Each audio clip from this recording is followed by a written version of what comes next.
Bienvenue, merci à tous de suivre la chaîne qui rassemble les titres de ce jeudi soir. Boubou Cissé, Premier ministre du Mali, a été reçu ce jeudi par le président ivoirien Alassane Ouattara. Il est en visite de travail et d'amitié en Côte d'Ivoire depuis hier mercredi. L'objectif affiché est de booster les relations bilatérales entre les deux pays et plusieurs secteurs d'activité sont concernés. Les travaux en commission peuvent commencer au Sénat, selon Jano Kwadjo Aoussou, le président du Sénat qui a d'ailleurs invité les sénateurs à relever les défis de l'équilibre démocratique afin de répondre aux attentes des populations après la mise en place du bureau et des commissions. Pose de la première pierre à Yamoussoukro d'un nouveau dispatching national en matière d'exploitation des réseaux électriques interconnectés. D'un coût de 25 milliards de francs CFA, le projet est financé par la Banque européenne d'investissement.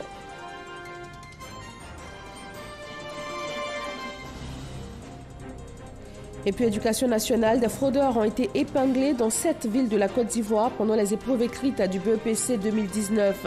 Ils utilisaient des moyens de communication comme le téléphone portable et autres appareils connectés. Le ministère de l'Éducation nationale a apporté des précisions lors d'un point de presse. Bonsoir à tous, merci de vous informer sur RTI 1. Le Premier ministre malien est à Abidjan, la capitale économique ivoirienne, depuis hier mercredi. Boubou Cissé a été reçu aujourd'hui par le chef de l'État ivoirien.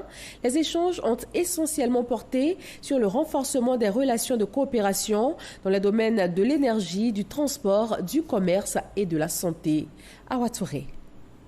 Le nouveau Premier ministre malien, Boubou Cissé, effectue depuis mercredi une visite d'amitié et de travail en Côte d'Ivoire.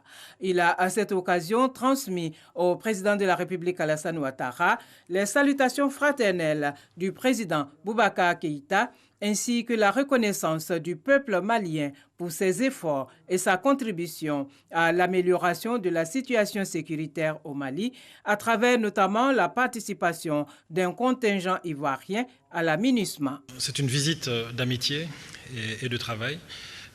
D'amitié et de travail dans un pays avec lequel nous avons des relations très anciennes, des relations qui se sont forgées au fil des ans, par l'histoire, par la géographie, la culture et puis le brassage de nos différents peuples. Nous avons eu l'occasion de faire un point sur notre coopération, coopération que nous souhaitons consolider davantage, même diversifier.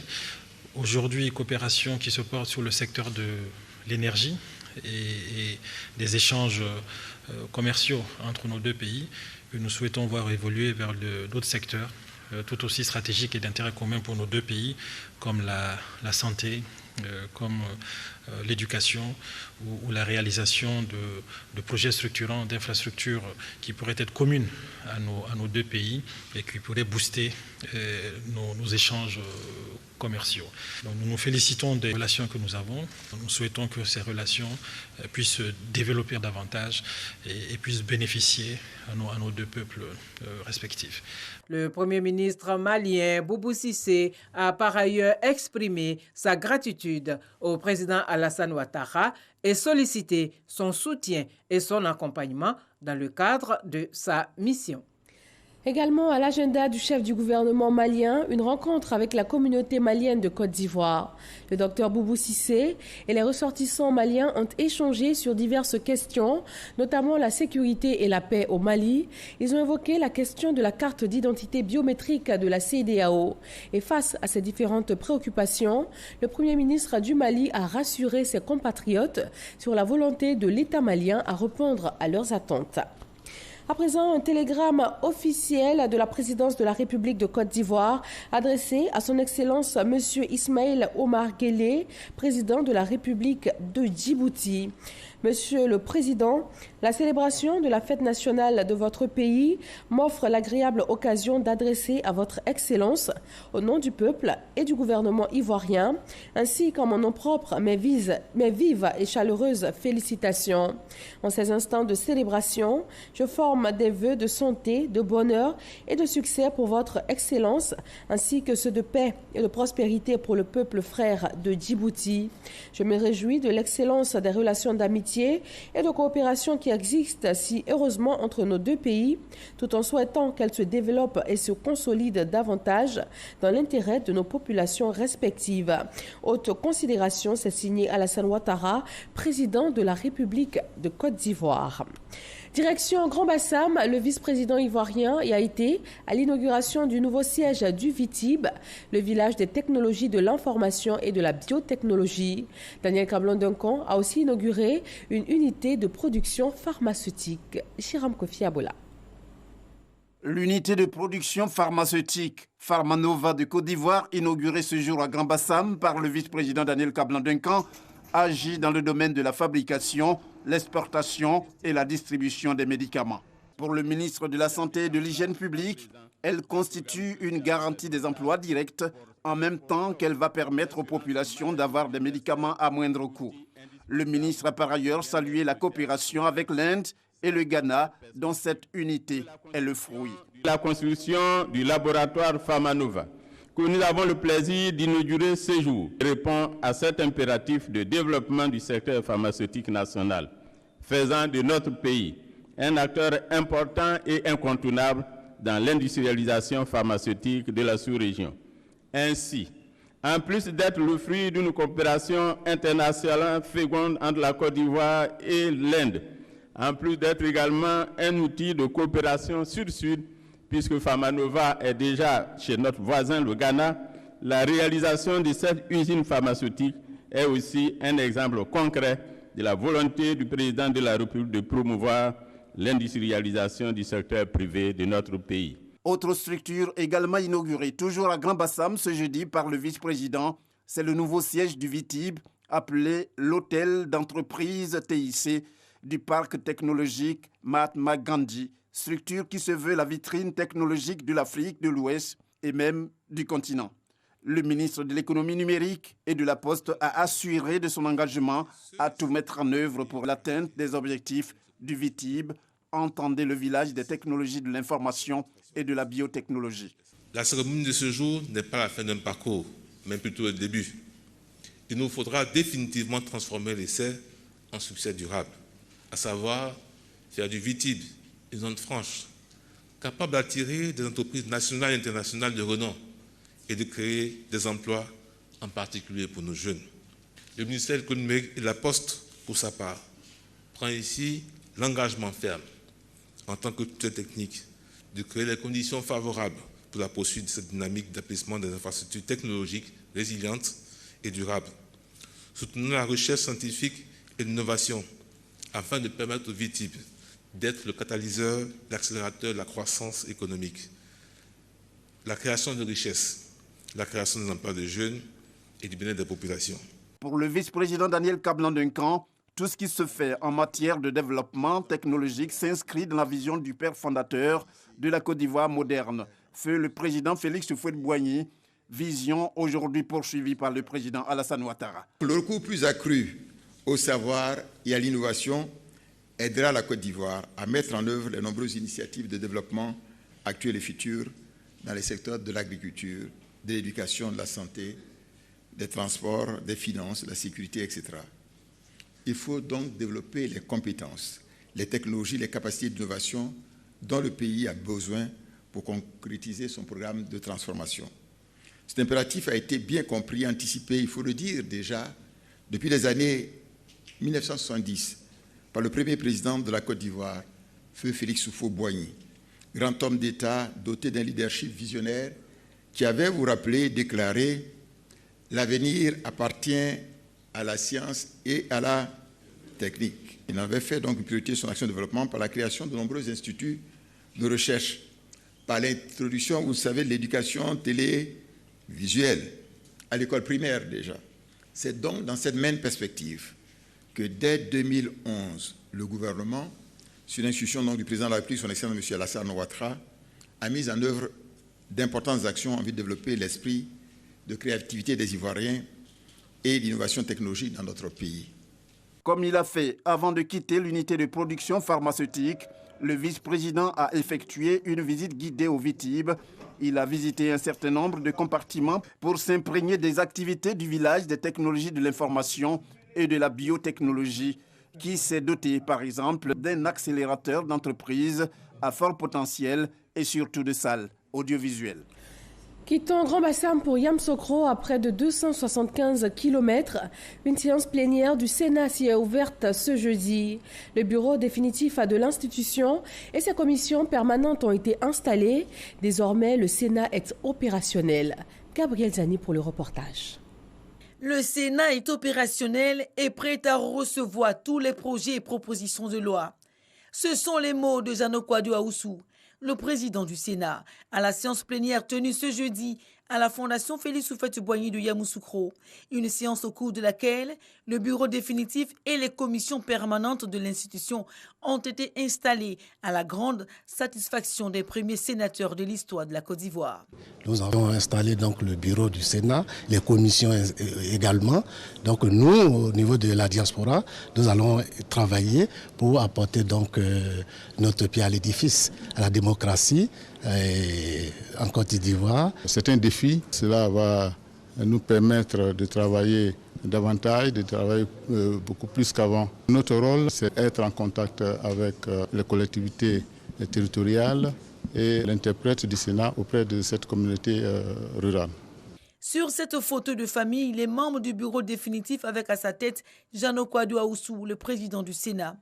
Composé de 6 vice-présidents, 2 questeurs et de 8 secrétaires pour un total de 17 membres, ce bureau définitif est l'organe de direction du Sénat reparti de façon proportionnelle entre les 2 groupes parlementaires que compte l'institution, en l'occurrence le RHDP et le PDCI-RDA. Ce que nous voulons, nous, c'est contribuer à faire avancer le Sénat dans un esprit constructif, dans un esprit de fraternité, de camaraderie, comme dirait l'autre, et d'amitié. Parce que la Côte d'Ivoire en a besoin aujourd'hui. Le Sénat est une institution importante pour le pays. Nous allons nous l'étudier à faire, de sorte que le pays puisse avoir tous les atouts pour avancer, travailler de façon consensuelle avec les 2 groupes parlementaires.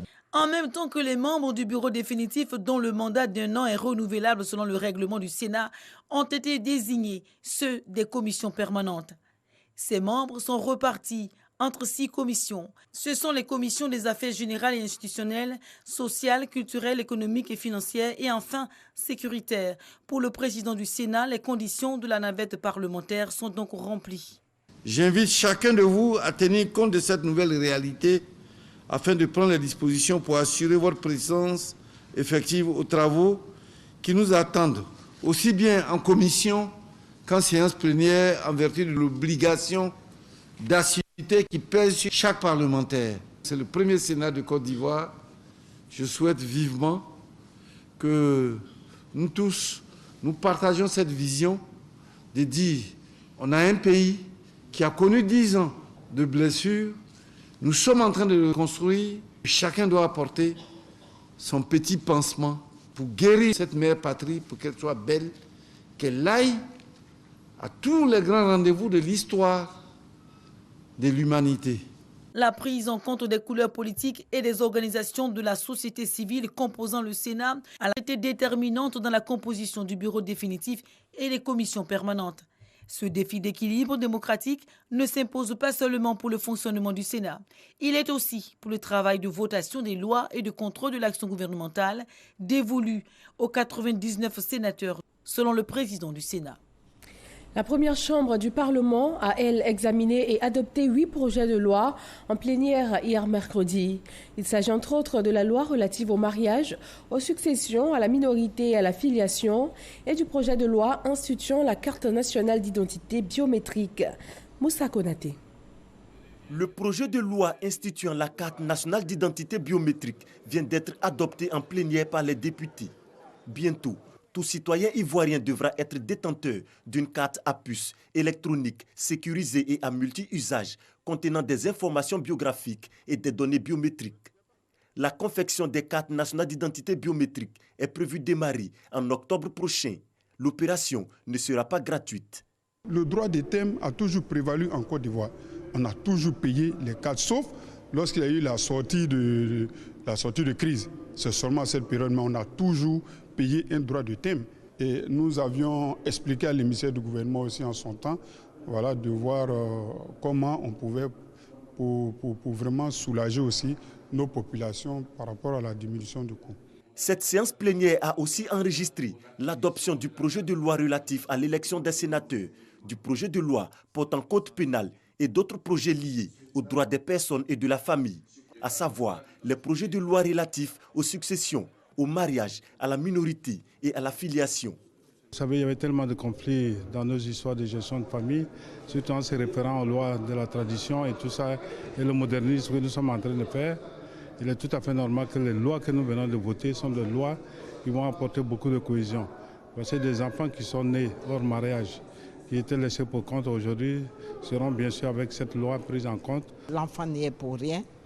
Il lui faut son avenir, il faut succéder à son père, il faut qu'il ait les mêmes droits que les enfants dits légitimes. Les députés ont également donné leur accord pour le projet de loi portant code de construction et de l'habitat. Un dispositif qui vient corriger certaines imperfections constatées dans le secteur. Les drames que nous voyons aujourd'hui, dus à l'anarchie, des constructions qui ne sont pas contrôlées et autres. Donc ce code vient mettre fin à tout cela. Désormais, vous avez des ingénieurs conseils qui vont assister tous celles qui ambitionnent de se donner un habitat. Et également, il y a un rôle renforcé des architectes également, mais leur responsabilité sera engagée en cas de défaillance parce qu'ils sont au cœur du dispositif en matière de construction et d'habitat. Et désormais, il y aura une tolérance zéro en ce qui concerne des constructions sans au préalable de permis de construire. Au total, 8 projets de loi ont été soumis à analyse à cette séance plénière avec la participation de 205 députés. Le Premier ministre ivoirien s'est rendu ce jeudi à Yamoussoukro, à Djébonois et à Boaké. Il a procédé à la mise sous tension de plusieurs localités. Amadou Gon Coulibaly a aussi posé la première pierre du prochain dispatching de la capitale politique ivoirienne Yamoussoukro, qui devrait améliorer la qualité de l'électricité dans le pays. Alexis Ouedraogo. Un jeudi dans le grand centre ivoirien. Première escale, la capitale politique Yamoussoukro. Amadou Gon Coulibaly vient poser la première pierre du dispatching de la ville. L'ouvrage va moderniser l'ensemble du réseau électrique, mais surtout améliorer le service de l'électricité aux populations. Dans notre pays, nous avons à la date d'aujourd'hui un seul dispatching. Et ce deuxième dispatching aura donc le mérite d'améliorer la sécurité au niveau de l'exploitation du réseau électrique de notre pays. Ça va également améliorer la qualité du service de fourniture de l'électricité à nos populations. D'une enveloppe globale de 25 milliards de francs CFA, le projet bâti sur près d'1 hectare bénéficie de l'appui financier de l'Union européenne et de la Banque européenne de financement. La BEI, en tant que la banque de l'Union européenne, nous sommes très fiers d'accompagner Côte d'Ivoire Énergie dans son programme d'investissement et modernisation. Et en fait, notre soutien, notre accompagnement dans ce programme, c'est dans le secteur d'énergie, notre plus grand projet dans l'Afrique de l'Ouest. Cap sur le Béquet, ici, dans ces réjouissances, accueille le chef du gouvernement. Les populations reconnaissantes de la mise sous tension de leur localité. Avant, on n'avait pas de lumière. Donc les portables pour charger, en tout cas, on partait dans les villages voisins. Utiliser les lampes tempête. Après, c'était autour des lampes électriques. Et il fallait mettre des piles. Et à des moments aussi, les villageois dormaient dans la sûreté. Mais aujourd'hui, je pense qu'avec l'avènement de l'électricité, chacun peut envoyer une lumière chez lui à la maison, de sorte à pouvoir dormir tranquillement, parce qu'on pouvait avoir des reptiles dans les maisons. Aujourd'hui, le village est éclairé, tout le monde est tranquille. Fini les contraintes de location des groupes électrogènes pour nos activités. Fini les difficultés des écoliers à étudier à la lumière des lampes tempêtes. Vous venez de hisser notre village au rang des villages modernes. Ressource capitale pour le développement des localités, l'énergie vient puissamment améliorer les conditions de vie des populations. Le gouvernement s'est donc engagé à la porter au plus près de celle-ci. L'objectif du gouvernement est de poser des actes concrets qui ont un impact positif et significatif sur les conditions de vie des populations. Aussi, Aodi a été choisi comme symbole pour les 13 localités du département de Bouaké qui ont été mises en service entre le mois de janvier et le mois de mai de l'année 2019.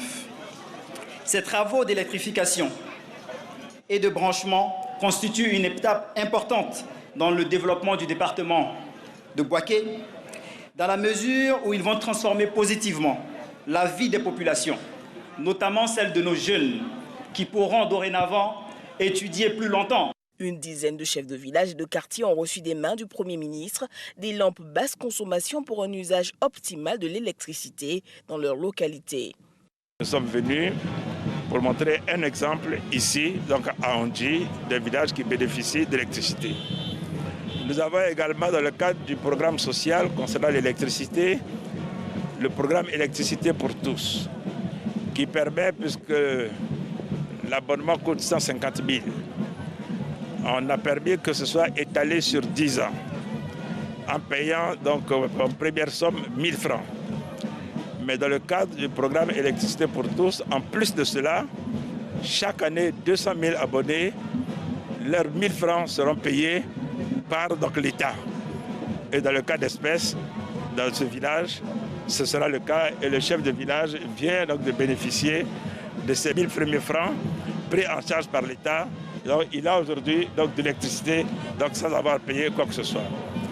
Dernier point, on donne des lampes de basse consommation. Ça veut dire que non seulement l'électricité leur est donnée, mais après les factures qui viendront seront des factures qui seront à des coûts réduits parce qu'ils ont des éléments de consommation qui consomment peu. Amadou Gon Coulibaly a insisté sur la nécessité de comprendre le programme d'action sociale du gouvernement. Population du Béquet, population de Bouaké et au-delà, puisque ces cérémonies, je vous l'ai indiqué, seront effectuées sur toute l'étendue du territoire, population de Côte d'Ivoire. Nous sommes déterminés à vous servir avec le président de la République, son Excellence Alassane Ouattara. Dernière étape, Oufouéville. Ici aussi, la lumière a jailli ce jeudi. Bien heureuse, les populations s'endormiront ce soir. Le Premier ministre a lancé depuis la région de Gbeke un appel aux rois et chefs traditionnels. Il les a appelés à être des vecteurs d'unité et de réconciliation.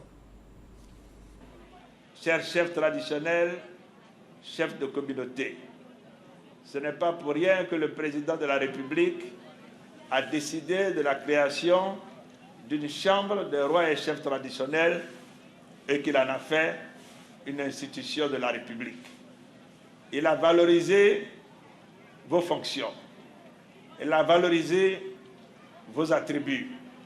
En retour, vous devez l'accompagner pour pacifier définitivement la Côte d'Ivoire. Vous devez parler aux enfants de Côte d'Ivoire pour leur dire que c'est dans la paix, dans le rassemblement et dans la concorde que nous allons relever tous les défis qui se présentent à nous. Notre pays, la Côte d'Ivoire, est sur la bonne voie. Le monde entier l'atteste et notre vécu quotidien l'atteste. Il ne nous appartient donc pas de mettre tout cela donc en cause. Chers chefs traditionnels, je vous confie cette tâche au nom du président de la République. Après 4 années en terre ivoirienne, le directeur des opérations de la Banque mondiale, Pierre Laporte, est en fin de mission. Il a travaillé pendant ces années à l'embellie des relations entre la Côte d'Ivoire et l'institution financière internationale. Un dîner d'adieu a été offert en son honneur à Boulaye Koné. Pierre Laporte quitte la Côte d'Ivoire avec les honneurs et c'est avec beaucoup d'émotion qu'il a remercié le Premier ministre Amadou Gon Coulibaly et l'ensemble des membres du gouvernement. Il a été fait commandeur de l'Ordre national de Côte d'Ivoire. Si cela ne dépendait que de moi, je serais resté plus longtemps encore dans votre pays. Comment pourrait-on quitter ce si beau pays avec un peuple si chaleureux, plein de ressources et un avenir si prometteur? Sans regret. Je pars de la Côte d'Ivoire.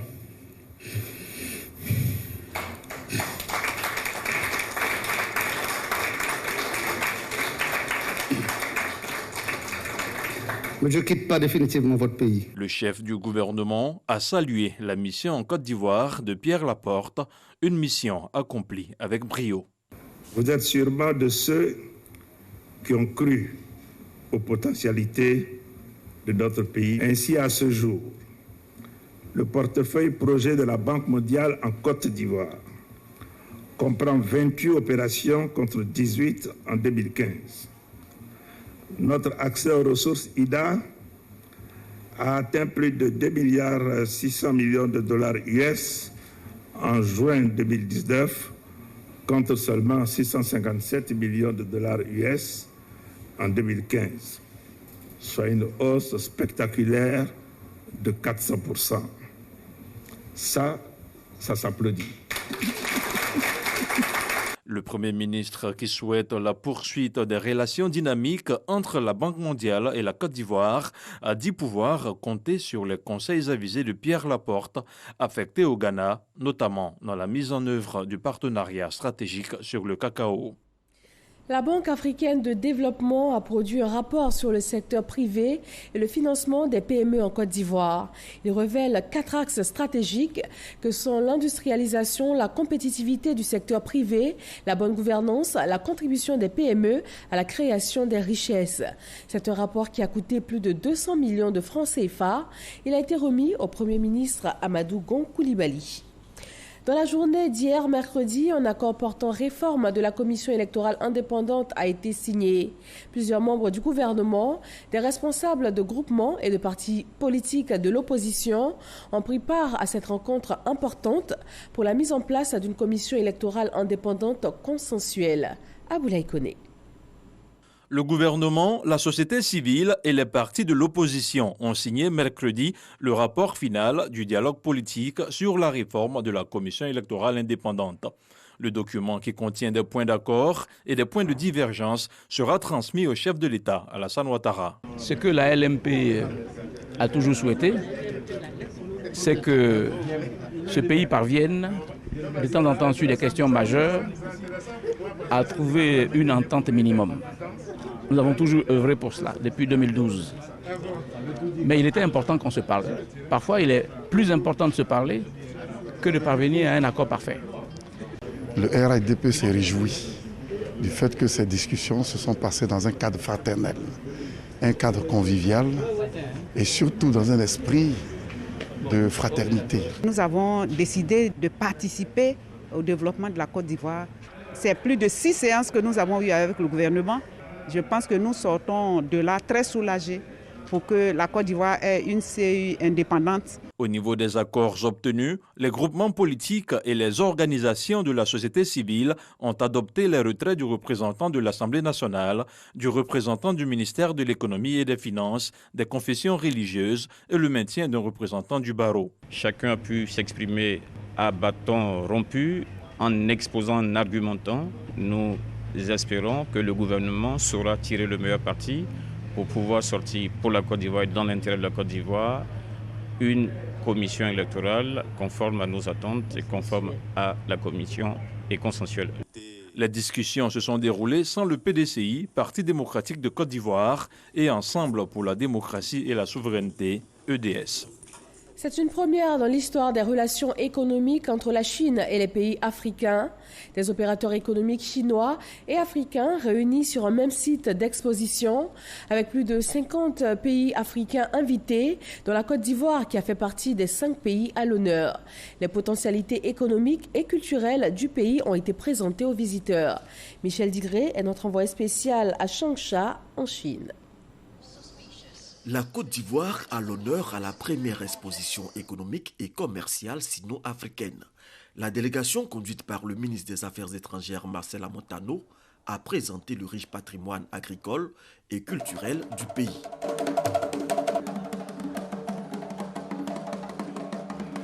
Je suis vraiment ravie de voir que la Côte d'Ivoire a un stand vraiment très beau et aussi avec beaucoup de vendeurs et beaucoup de gens qui viennent présenter leurs produits. La Chine est en train de venir avec de grandes choses pour l'Afrique. Alors il nous appartient, nous, Ivoiriens, de pouvoir nous tailler une belle part en se mettant immédiatement en contact avec eux pour matérialiser ce qu'ils viennent de dire ce matin. Les investisseurs chinois veulent construire une industrie qui permettra de relever la chaîne de valeur de notre cacao, c'est-à-dire quitter l'étape brute pour faire carrément du chocolat. Et c'est à ce niveau-là que nos producteurs bénéficieront un peu plus. Le ministre du Commerce, Souleymane Diarra Souba, donne les enjeux de la présence de la Côte d'Ivoire à cette foire. Le marché chinois, c'est plus de 1,3 milliard de consommateurs. Donc je pense que c'est un marché que la Côte d'Ivoire doit conquérir à travers notamment ses principaux produits, notamment le cacao et l'anacarde, et puis certainement avec les autres produits. Mais ce que nous souhaitons, c'est vrai qu'il y a cette possibilité d'exporter directement des produits bruts, mais c'est de pouvoir avoir à exporter des produits transformés et des produits à valeur ajoutée. En marge de cette exposition, plusieurs protocoles d'accord ont été signés entre la Côte d'Ivoire et la Chine pour la réalisation d'importants projets, dont la zone industrielle de PK24. Abidjan abrite la 37e Assemblée générale ordinaire de la Conférence interafricaine des compagnies d'assurance et de réassurance.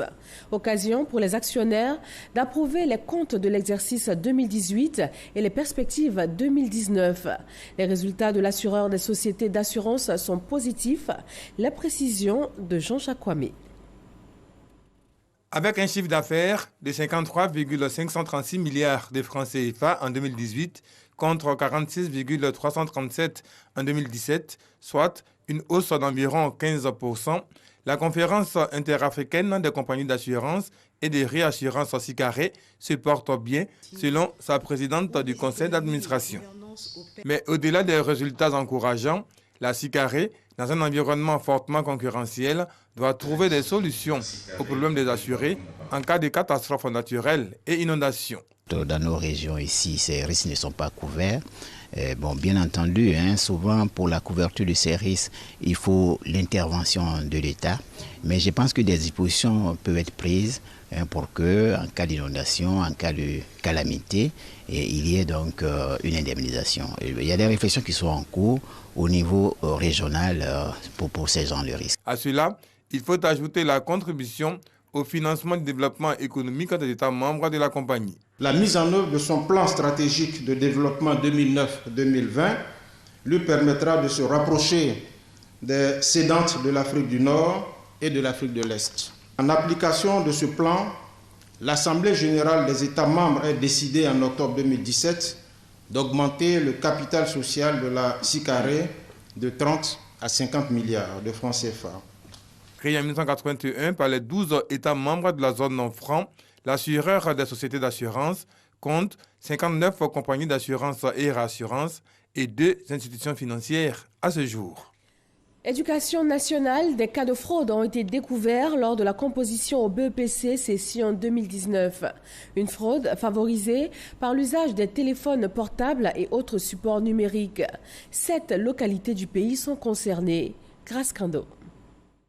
Des missions de supervision à l'examen du brevet d'études du premier cycle BEPC session 2019 ont permis d'appréhender des fraudeurs tant au niveau des candidats que des enseignants dans 7 villes.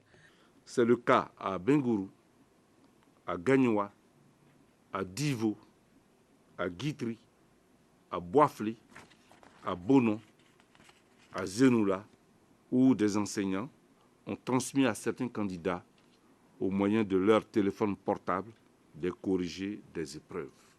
À Bengourou, il s'agit de 7 enseignants dont 6 ont été appréhendés. 4 ont été jugés et condamnés à une peine d'emprisonnement ferme de 12 mois avec une amende de 300 000 francs CFA à payer solidairement. 2 ont été relaxés pour délit non constitué. Quant à la candidate au centre de cette opération de fraude, elle a été condamnée à 6 mois de prison ferme assortie d'une amende de 30 000 francs CFA. À Divo et à Guitry, 4 enseignants ont été identifiés grâce au téléphone portable des candidats destinataires de corriger des épreuves qu'ils ont transmises. À Gagnoa et à Bonon, des procédures pénales ont aussi été engagées.